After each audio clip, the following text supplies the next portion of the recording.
일하는 전도자, 바울은 왜 일하며 선교했는가? 3. 일하는 선교사 바울이 왜 일하며 선교했는지 4가지 이유를 추적해 보았는데 몇 가지 더 찾아볼 수 있습니다. 5째, 바울은 일을 하여 선교지의 재정 정책을 수립하려 했다. 바울은 선교 사역을 감당하는 전임 사역자들이 재정적 후원을 받는 것이 당연하다는 일반 원칙을 결코 무시하지 않았습니다. 그런데 바울은 자신이 복음을 전한 교회에서는 재정 후원을 받지 않는 원칙을 세워 선교지 재정의 일반 원칙을 고수하지 않았습니다. 재정적으로 자립하는 교회를 세워 효과적인 선교의 확대를 모색하려는 의도 때문이었다고 볼 수 있습니다. 바울의 특별한 선교 재정 정책은 에베소 교회의 장로들에게 고별 설교를 할 때 분명하게 드러났습니다. 바울은 자신이 에베소에서 사역하면서 스스로 일하여 모범을 보였다고 강조했습니다. 바울의 선교 기간 중 가장 긴 기간인 3년간이나 머물면서 돌보았던 에베소 교회의 장로들도 자비랑 선교의 원칙을 실천하기를 권면했습니다. 바울이 그렇게 선교에 힘쓴 모습을 직접 보았던 에베소의 장로들은 아마도 바울처럼 일하면서 전도하는 자비랑 선교를 실천하려고 노력했을 것입니다. 바울은 비단 에베소 교회뿐만 아니라 교회가 조직되면 자립하는 교회가 되도록 애썼습니다. 이런 바울의 선교지 재정 원칙에 대해서 갈라디아, 마게도니아, 아가야, 아시아 지역에 세운 교회들을 대상으로 분석한 롤랑 알렌은 이렇게 정리합니다. 첫째, 바울은 자신을 위해 경제적 후원을 요구하지 않았다. 둘째, 바울은 복음을 전한 사람들에게 경제적 지원을 하지 않았다. 셋째, 바울은 자신이 세운 교회의 재정을 관리하지 않았다. 이같이 바울은 모든 교회가 자체의 재정을 관리하며 자급해야 한다는 원칙을 세웠습니다. 그러나 우리가 위에서도 살펴본 대로 바울이 교회의 전적 재정 지원을 받지 않은 것은 신학적인 이유가 아니고 선교적이고 상황적인 이유 때문이었습니다.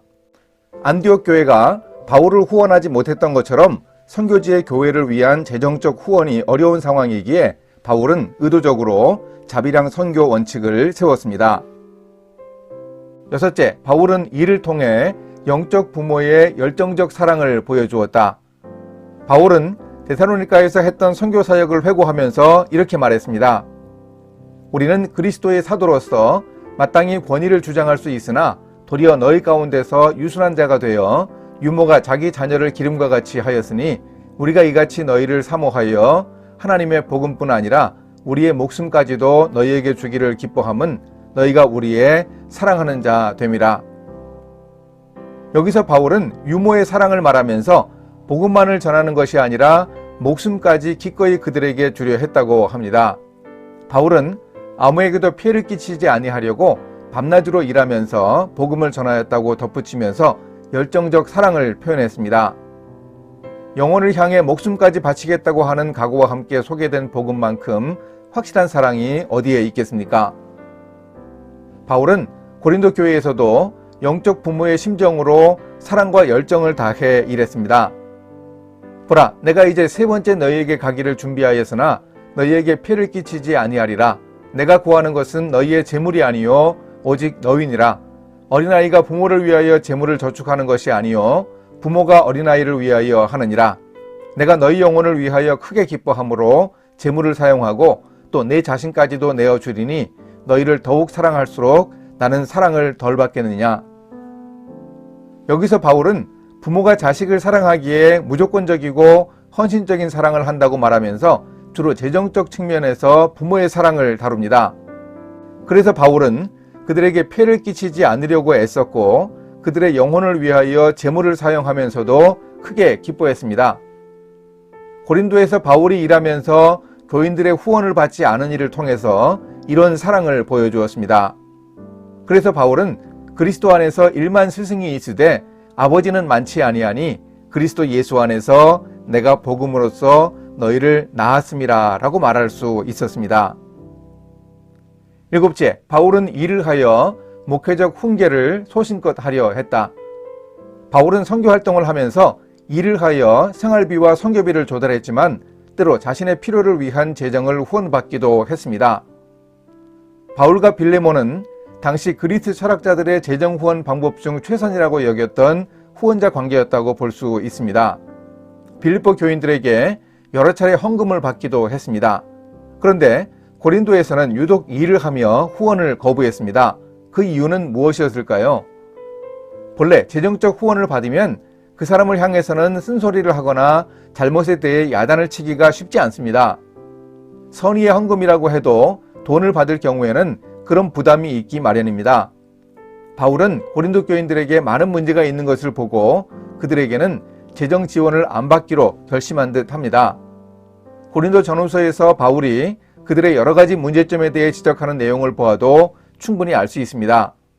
바울은 당시 고린도 교인들에게 직접 손으로 일하는 사람이 사도라고 할 수 있는가 노골적인 의혹을 받았지만 계속 일을 했습니다. 바울은 선교사요 목회자로서 고린도 교인들을 향해 말씀에 근거한 지적과 훈계를 제대로 하여 소신 있는 사역을 하려고 했습니다. 바울은 직업 선교사로 일하면서 구체적인 의도를 가지고 있었습니다. 적어도 3가지 목적을 달성하려고 했습니다. 첫째, 바울은 이를 통해 세상 속 그리스도인의 직업관과 삶의 모범을 보여주려고 했습니다. 당시 건전하지 못한 노동관의 영향을 받아 살던 회심자들을 성경적 직업관으로 교육하려고 했습니다. 말로만 가르친 것이 아니라 친히 모범을 보임으로써 바울은 세상에서 살아가는 그리스도인들이 어떻게 일해야만 하는지 친히 가르쳐 주려고 했습니다. 둘째, 바울은 이를 통해 선교적 목적을 달성하려 했습니다. 바울은 자신이 일하는 전도자의 모범을 보이면서 회심자들이 일터에서 전도하는 직업 선교사가 되도록 격려하고 동역했습니다. 브리스길라와 아굴라 부부가 대표적인 사역의 열매였습니다. 이렇게 일하는 선교사들이 많이 세워질 수 있기를 바라고 노력했습니다. 셋째, 바울은 이를 통해 목회적 목적을 달성하려 했습니다. 바울은 선교지 교회의 재정 정책을 수립하여 교회가 자립하는 교회로 성장하도록 하기 위해서 스스로 일하는 모범을 보였습니다. 목회자로서 자신이 성도들을 위해서라면 줄 수 있는 모든 것을 다 주겠다는 아버지의 심정으로 일을 했습니다. 또한 재정적 지원을 받지 않고 스스로 일을 하여 특히 고린도에서 목회자로 성도들을 소신껏 훈계할 수 있는 토대를 마련했습니다. 바람직한 선교를 위해 바울은 고된 노동을 마다하지 않았습니다.